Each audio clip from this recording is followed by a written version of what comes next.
So what do you think I am? A stenographer? Yes, you're one. വെറും stenographer അല്ല, glorified stenographer. നീ മാത്രമല്ല, മന്ത്രിമാർക്ക് ചരമപ്രസംഗം എഴുതി കൊടുത്തും സെക്രട്ടേറിയറ്റിലെ ഗുഹകളിലിരുന്ന് ജനങ്ങളോട് നിഴൽ യുദ്ധം നടത്തിയും സമാധി അടയുന്ന ഓരോ IAS വിഴുപ്പിന്റെയും റോൾ അത് തന്നെയാണ്. That of a glorified stenographer. Sir, I didn't mean to. പിന്നെ പറയണം, ഇന്നലെ കൃഷ്ണേട്ടൻ എന്ന സാധു മനുഷ്യൻ അവിടെ വന്ന് കയറിയപ്പോ അയാൾ അധിക്ഷേപിച്ച് ഇറക്കി വിടാൻ മാത്രം എന്തായിരുന്നു നിനക്ക് തിടുക്കം? Come on, what was your preoccupation? Sir, Kozhikode base ചെയ്തിട്ട് നോർത്തേൺ സെക്ടറിലെ IAS വൈഫ്സിന്റെ ഒരു ക്ലബ് ഫോം ചെയ്യുന്നുണ്ട്. അതിന്റെ ഡിസ്കഷൻസിന് അവരെന്നെ ഗസ്റ്റ് ആയിട്ട് വിളിച്ചു. ഓ യെസ്, കൂലങ്കഷമായ ചർച്ച. എന്തായിരുന്നു ടോപ്പിക്? അത് അല്ലെങ്കിൽ തന്നെ അതിന് പ്രത്യേകിച്ച് വിഷയമൊന്നും വേണ്ടല്ലോ അല്ലേ? നഗരത്തിലെ പോഷ് റെസിഡൻഷ്യൽ ഏരിയയിൽ ഭാര്യയുടെ പേർക്ക് മൂന്നാമത്തെ ബംഗ്ലാവും പണയം ചെയ്ത് തീർത്ത കമ്മീഷണർ സെക്രട്ടറിയുടെ വൈഭവത്തെ കുറിച്ച്. നോ സർ, ക്ലബിന് ഫണ്ട് റേസ് ചെയ്യാൻ വേണ്ടി നടത്താൻ ഉദ്ദേശിക്കുന്ന ബ്യൂട്ടി കോൺടെസ്റ്റിനെ കുറിച്ച്. Yes, there you are. Aishwarya Rai Sushmita Sen ശ്രേണിയിലേക്ക് മക്കളെ കൈപിടിച്ചുയർത്തുന്നതിനെ കുറിച്ച് ആലോചിക്കാൻ അമ്മമാരുടെ വട്ടമേശ സമ്മേളനം.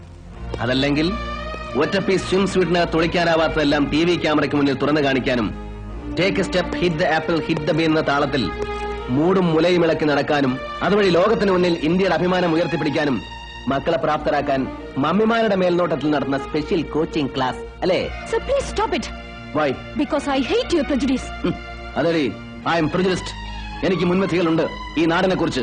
പക്ഷേ മെറ്റ്കാഫ് ഹൗസിൽ നിന്നും സായിപ്പ് ഉപേക്ഷിച്ചു പോയ ഗോൾഫും ബ്രിഡ്ജും ബില്യാർഡ്സും തീൻമേശ മര്യാദകളും പഠിച്ചിറങ്ങിയാൽ എല്ലാം തികഞ്ഞു എന്ന് തെറ്റിദ്ധരിക്കുന്ന നിന്നെ പോലുള്ള സ്മഗുകൾക്ക് അത് പറഞ്ഞാൽ മനസ്സിലായിക്കൊള്ളണമെന്നില്ല.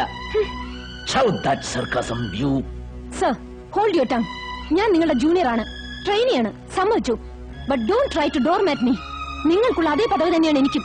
IAS. Yes, IAS, ഇന്ത്യൻ ഭരണ സർവീസ്. ആ പദവിയുടെ അർത്ഥം എന്താണെന്നറിയോ നിനക്ക്? അതറിയണമെങ്കിൽ ആദ്യം ഇന്ത്യ എന്താണെന്ന് നീ അറിയണം. അക്ഷരങ്ങൾ അച്ചടിച്ചു കൂട്ടിയ പുസ്തകത്താളിൽ നിന്നും നീ പഠിച്ച ഇന്ത്യ അല്ല അനുഭവങ്ങളുടെ ഇന്ത്യ. കോടിക്കണക്കായ പട്ടിണിക്കാരുടെയും നിരക്ഷരരുടെയും ഇന്ത്യ, കൂട്ടിക്കൊടുപ്പുകാരുടെയും വേശ്യകളുടെയും തോട്ടികളുടെയും കുറ്റരോഗികളുടെയും ഇന്ത്യ, ജഡ്ക വലിച്ചു വലിച്ച് ചുമച്ച് ചോര തുപ്പുന്നവന്റെ ഇന്ത്യ, വളർത്തുനായ്ക്ക് കൊടുക്കുന്ന ബേബി ഫുഡിൽ കൊഴുപ്പിന്റെ അളവ് കൂടിപ്പോയതിന് ഭർത്താവിന് ശാസിച്ച് അത്താഴപ്പട്ടിണിക്കിടുന്ന കൊച്ചമ്മമാരുടെ ഇന്ത്യ അല്ല. മക്കൾക്ക് ഒരു നേരം വയറു നിറച്ച് വാരി ഉണ്ണാൻ വക തേടി സ്വന്തം ഗർഭപാത്രം വരവിൽക്കുന്ന അമ്മമാരുടെ ഇന്ത്യ. ഇന്നലെ നീ അവമാനിച്ച് ചാട്ടിയിറക്കി വിട്ടില്ലേ, ആ കൃഷ്ണേട്ടനെ പോലെയുള്ള പാവം മനുഷ്യരുടെ ത്യാഗങ്ങളുടെയും നൊമ്പരങ്ങളുടെയും ഇന്ത്യ. ഇന്ത്യ എന്ന മഹാരാജ്യത്തിന്റെ സോൾ, ആത്മാവ്.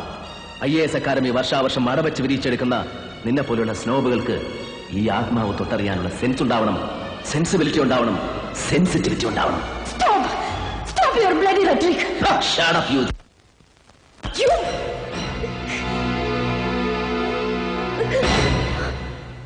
മേലിലൊരാണിന്റെയും മുഖത്തിന് നേരെ ഉയരില്ല നിന്റെ ഈ കയ്യ്. അതെനിക്കറിയാഞ്ഞിട്ടല്ല, പക്ഷേ നീ ഒരു പെണ്ണായി, വെറും പെണ്ണ്. Now you get lost.